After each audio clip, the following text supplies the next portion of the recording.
You always have to become who you're supposed to become so you can do what you're supposed to do. Come on. So there's a lot of becoming for years so that when it's the right time, do it.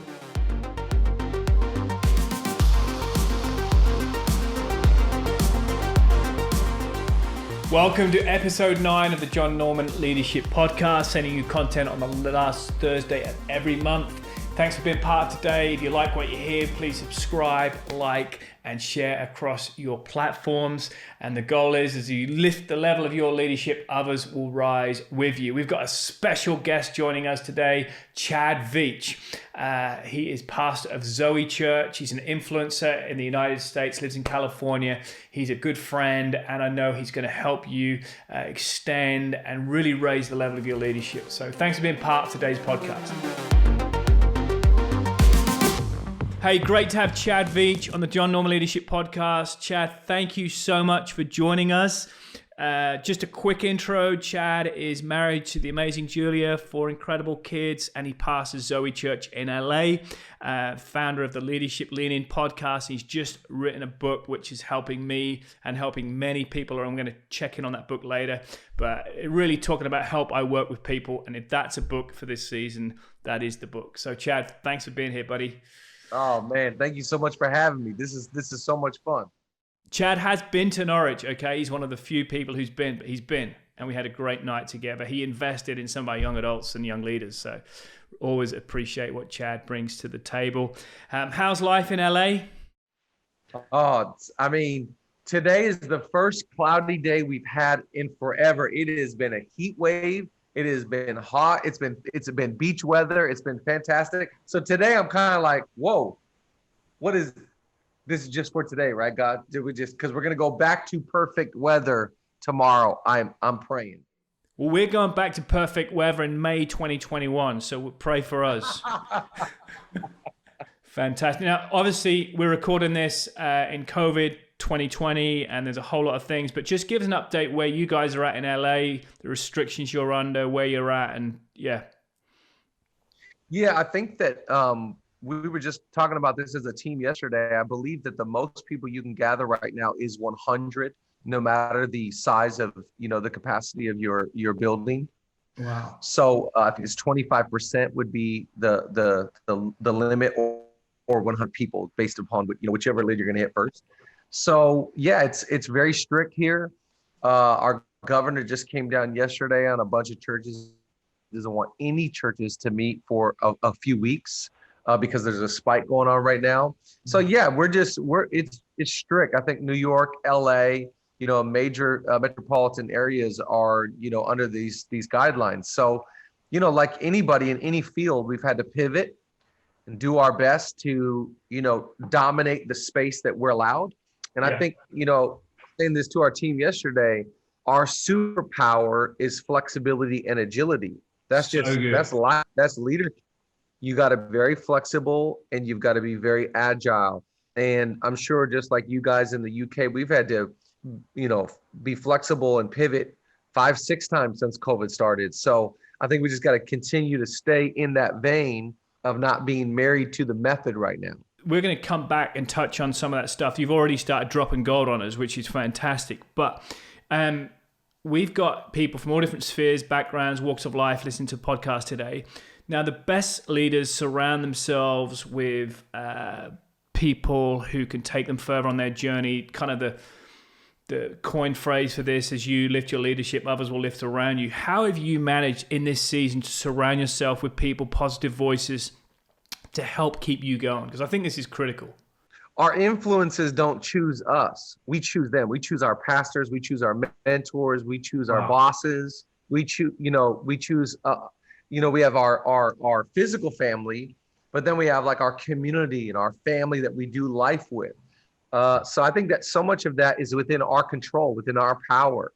So I control who speaks into my life. I control who the wise voices I want surrounding me and my family and our church, the organization that we lead. So I think it's really important that you just select well. You look at people that are further down the road than you, or you look at people, in our marriage, we look to people that's like, wow, we want a marriage like that. In our parenting, we look at certain parents and go, wow, we want to raise kids like that. We want to talk to our kids like that in our organization. We look at leadership structure or systems and we go, wow, the way that they do that or the culture that they carry, man. So I think, you got to really find the right heroes in life, really find the right voices. One of my favorite quotes from Stephen Furtick is, he said, a mentor always walks through the door when a student is ready to learn. So it's like that mentor can't walk through the door until I position myself as a student and as a learner. Now, the flip side of that is, have you in this season had to maybe distance yourself, not necessarily from individuals, but maybe social media or voices that, kind of leech, they pull your energy, they suck it away from you? Yeah, absolutely. I've had to, for the first time ever, I'm a big Twitter fan. I know people are like down on Twitter, but I love to get my news there, my media there. Yeah, me too. I follow all kinds of news outlets there and interesting voices in the world.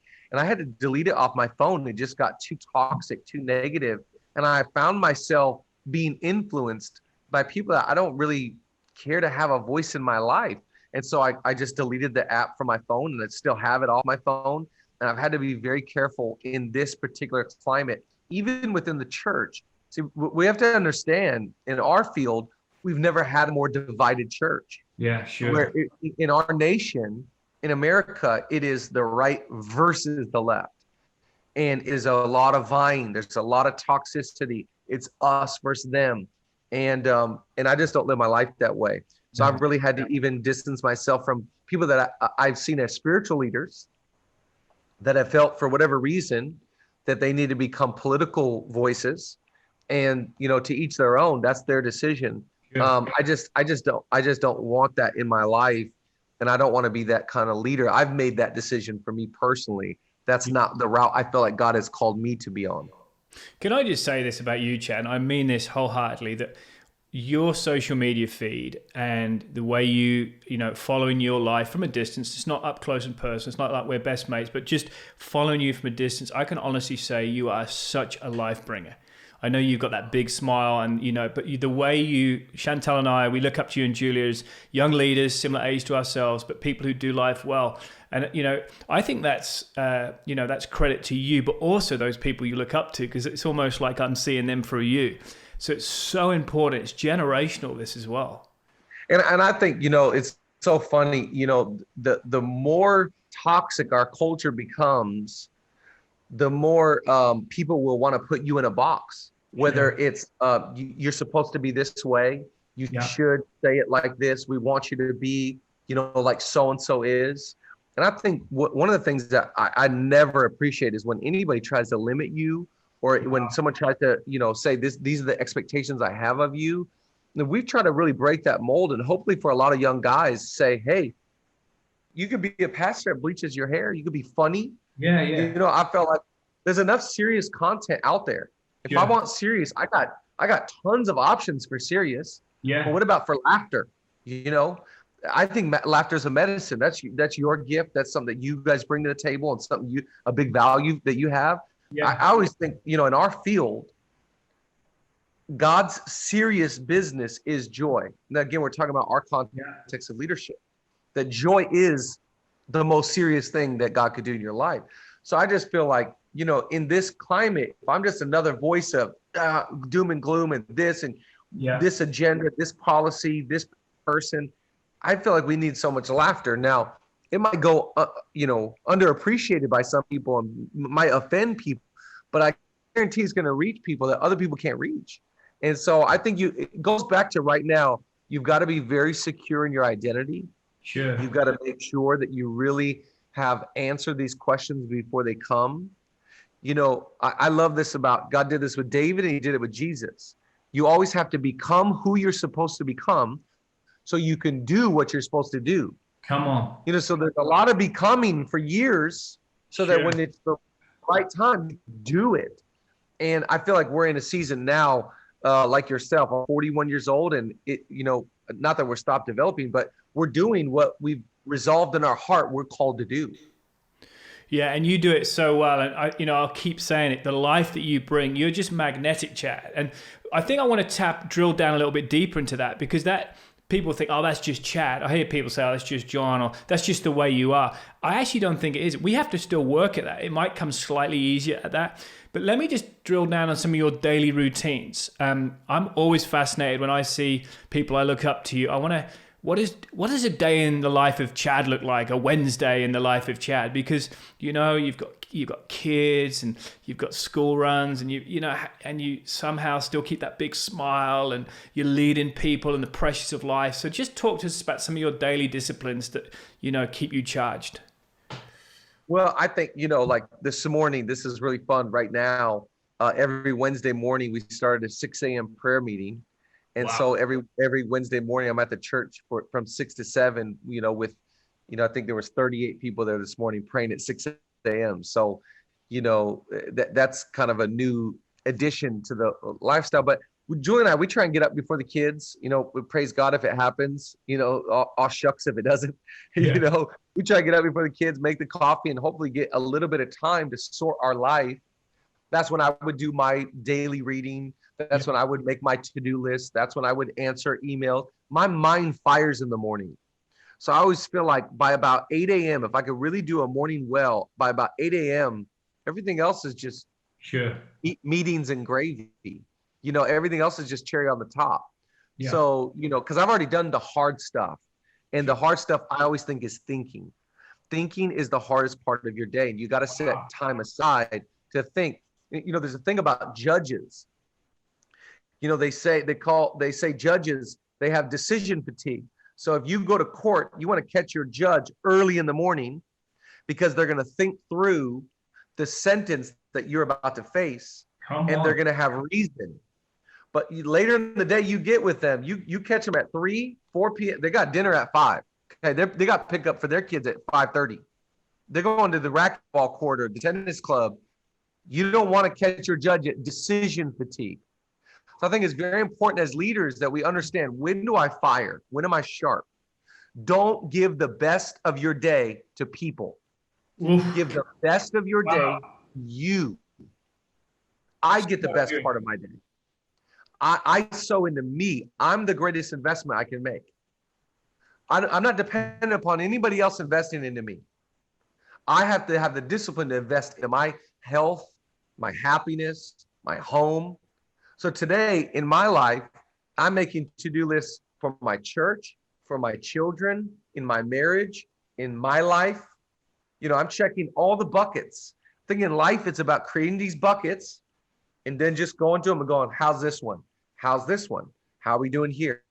And because listen, we all spin plates. And the only time we have stress is not knowing how a plate's spinning. So in order for me to be not stressed, I got to just work at that thing every day. So I try and do that in the morning. And then the rest of the day, we'll just see, we'll see where it goes, what meetings we got and what we need to accomplish. And, I think from there, it's all added bonus. Yeah, absolutely. There's some gold again there. I think all leaders, especially type A leaders, are trying to find that balance, spinning those plates. And obviously family is so big. It is for you. I mean, you've got beautiful family, children, and Georgie, bless her. And how do you balance? How do you balance between being husband, dad, pastor, leader or mentor, all these things? How do you do that? A lot of leaders, I sometimes feel guilty for being at work because I feel like I'm robbing my family.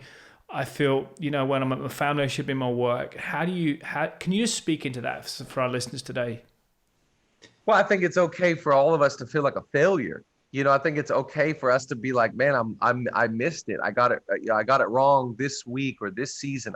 Julie and I always say this: we just need 3 days to get our home back. Because every once in a while your home gets out of control. Wow. Every once in a while your schedule or your meetings and you just didn't foresee very well. But I just need 3 days to get my life back. 3 days to get my kid. You can see it in your kid's behavior. You can see it in your interaction with your spouse. So just give me 3 days to put my hand back on my home and we get that momentum going. So yeah. I think we can't be so hard on ourselves, so critical of missing it. I think when it comes to family, what I've learned in my mistakes is no one helps me see if I'm doing good or bad more than my wife. She is the litmus test. She is the one that helps me go, thank you, or hey, buddy, where are you at? Come on. Put your phone down. Come on, man. Really, you're gonna go do this with your buddies when we're gonna be here? Yeah. Wow. So I think we've got to be, it's mutual submission. It's going, I'm submitted to my family, Love that. and my wife is submitted to me, and it's never one or the other. It's a dance. It's and all of life is lived within attention. So good. So I've got to be okay with going like, sometimes it's good, sometimes it's bad, and you just kind of teeter totter and do your best to. I don't ever like the word balance. I don't live a balanced life. I don't know a great leader that does. No. I'm not after balance. I am after health. Come on. I want to be healthy. I want my house to be healthy. I want my children. So that just takes time and energy. How do you measure those? Do you have like things, early indicators that maybe things are a little bit unhealthy at home, or, I know that's a big question, but if you maybe to help people go, okay, maybe things are a little bit unhealthy. Yeah, I always think, behavior is so telling. Behavior just kind of like it's one of the indicators. So if my kid's behavior is really off, then I gotta go, wait a second. Yeah. It's a sign of something bigger. Maybe they're not getting the attention, the affirmation. Maybe they're not getting the discipline. So behavior is a massive indicator. And the other one I always think is communication. It is the communication flowing. Are we on the same page? Am I doing a good job of being like, here's the calendar, here's the schedule, here's my meetings, here's what I'm thinking, here's what's going on.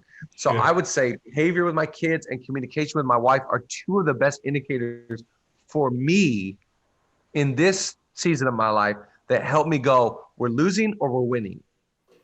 That's brilliant. Absolutely fantastic. Let's just turn a little bit more to the crisis we're facing in the world right now, this global pandemic. And, I think I heard a stat recently, it's affected 99% of the world's population. Never in our lifetime have we ever had something, we've had things that have affected us from a distance like 9/11, but nothing has ever affected us where everybody has been touched by it. We're speaking to leaders, pastors, CEOs, employers, and they're having to make some pretty difficult decisions right now, especially when it comes to budget cuts, even furloughing, laying off staff. Team morale can be quite low right now. What would you say to that leader who's got to make some real difficult decisions over the next few days, few weeks? Really not to lose confidence, but, I mean, as a leader, you've had to make difficult decisions. You don't get to be where you are without, what would you say to those leaders who are on the cusp of making a tough choice? Well, yeah. And, don't you just feel so much empathy, so much compassion for every person facing that? And I feel compassion for the leader that has to make that decision. I feel compassion for the person that's on the other end of that decision. So we just need to live with empathy overall, just overall. We should walk with a sense of, let me put myself in their shoes. What's it like to be them right now? What are they facing? I just think that's really smart right now as leaders to think less of ourselves and more about others. But I think, if you're getting ready to make a big decision, one of the values I have every Sunday when I communicate, I've made it a decision to never stand in my pulpit by myself.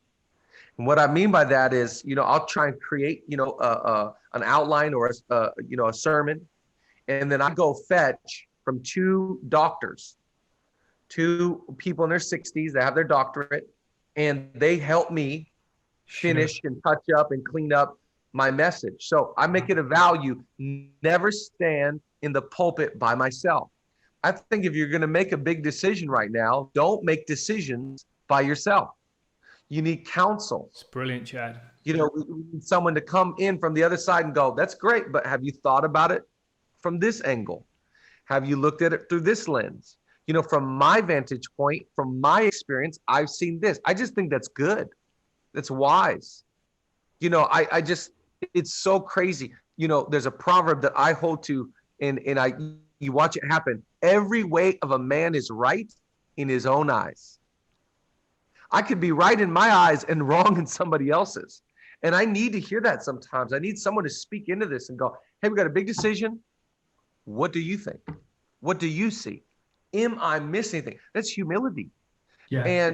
And there's wisdom there in the multitude of voices that are speaking into it.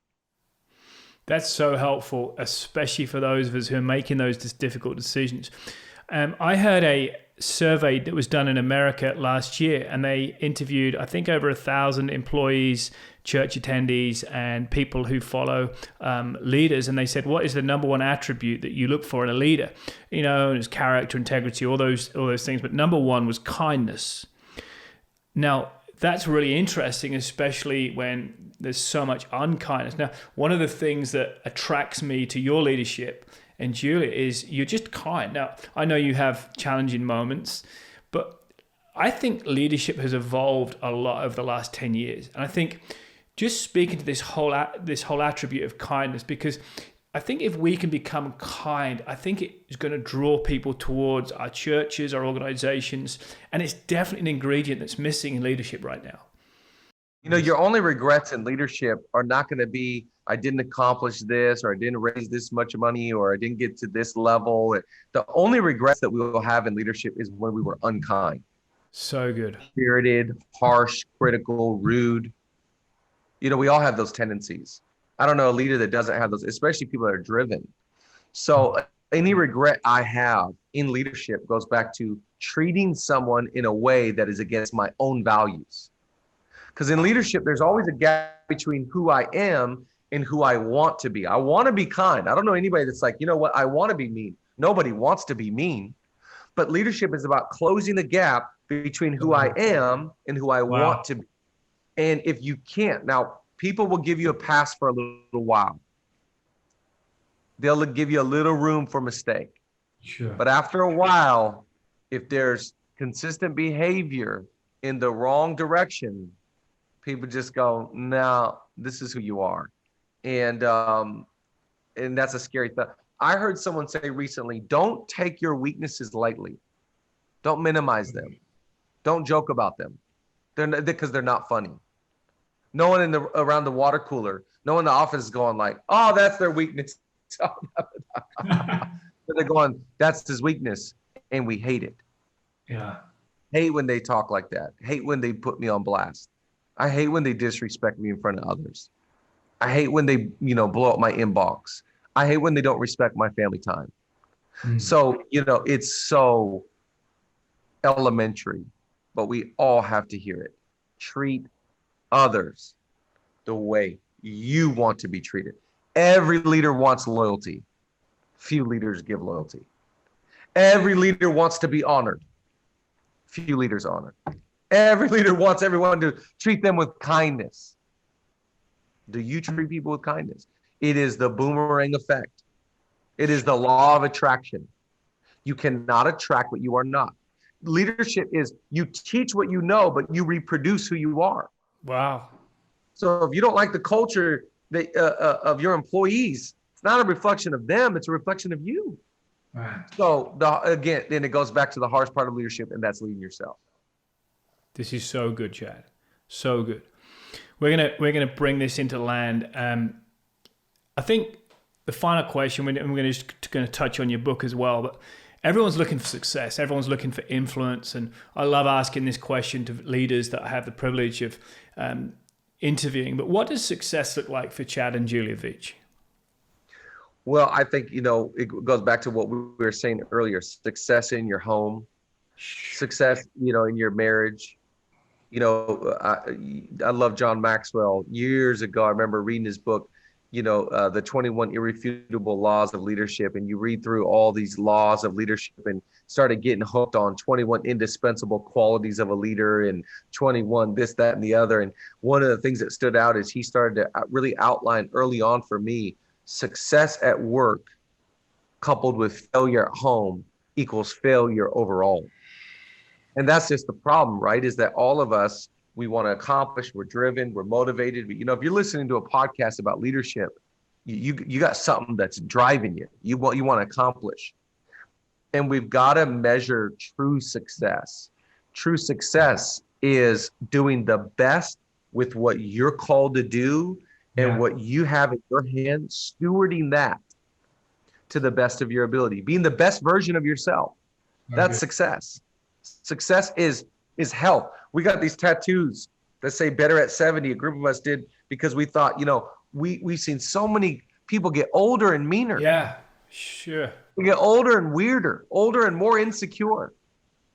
Yeah. And I want to get better. I want to be better at 70 than I am right now. More generous, more secure, more releasing, more empowering, more joyful, more excited. Can I increase? That's success. Success is not for a season. So, we hear these things in our cul-de-sac, in church world. We hear this term, they had a run. Oh, in their day, they had a run. That church, that movement had a run. Oh, man, they had a run. Okay, that's great. You had a run. But how long did that run last? And what is true success? True success in the biblical format is a Moses and Joshua, a Paul and Timothy. So without a successor, there is no success. So I think we've got to be thinking in those terms. And again, I'm saying this all in a very naive way because I don't have the experience or the authority to speak on it. I just have the desire right now. Yeah, man, it's so powerful. I love hearing that. Is there a book right now that's influencing your leadership? I really like The Infinite Game from Simon Sinek. I think that's an incredible book. And he really just talks about the why, knowing your why. Because if you know your why, you'll work your tail off. And all of the accolades or the success or the raises or promotions or platforms or positions that come with that, they don't even matter. Yeah. Because you're driven by your why. So good. I'll give my life for a why. Wow. So good, Chad. Listen, this came out middle of the year, Help I Work with People, and I've gone through this and so much great content. I love what you're talking about, being people's cheerleaders. That really stood out for me. We're not just someone's employer, or it's not just trying to get a task out of someone. We're actually people's cheerleaders. And I want to encourage you, if you haven't got this book, you can pick up on Amazon. Where else can you pick up, Chad? Yeah, bro, we made it in a Target. You mate, Tajay. All of our viewers, everyone online, if you're listening on podcasts, it's called Help I Work with People, getting good at people skills. I tell you what, we live in a world when people need to improve their people skills, their emotional intelligence. Forward by John Maxwell. Okay, it's a brilliant read. Even if you lead just a small group or a large church, it doesn't matter. There's tools in here that's going to equip you, help you take your leadership further, faster. Chad, it's been an absolute honor and a privilege to have you here. We love you guys. I wish our paths crossed more, but when they do, it's always such a blessing. You're the best. Love to you and your family, and we'll be back soon. We're going to come through again. Hopefully we'll bring the young and free guys, and we'll go to that place. We had a great dinner at somebody's house. Yeah, we did. Dave and Christine's, we had Thai food or Chinese or something. Keep lifting the level of your leadership, because as you do, we rise with you. We love you. We appreciate you. And the best is yet to come for Zoe and all the things you're part of. Love you, mate. Love you, bro. I'd value your commitment by liking it, sharing it, subscribing to it, commenting on it, and sharing it with your teams. Remember, you are your only limit. And this podcast is to lift the level of your leadership. And as you rise, others will rise around you.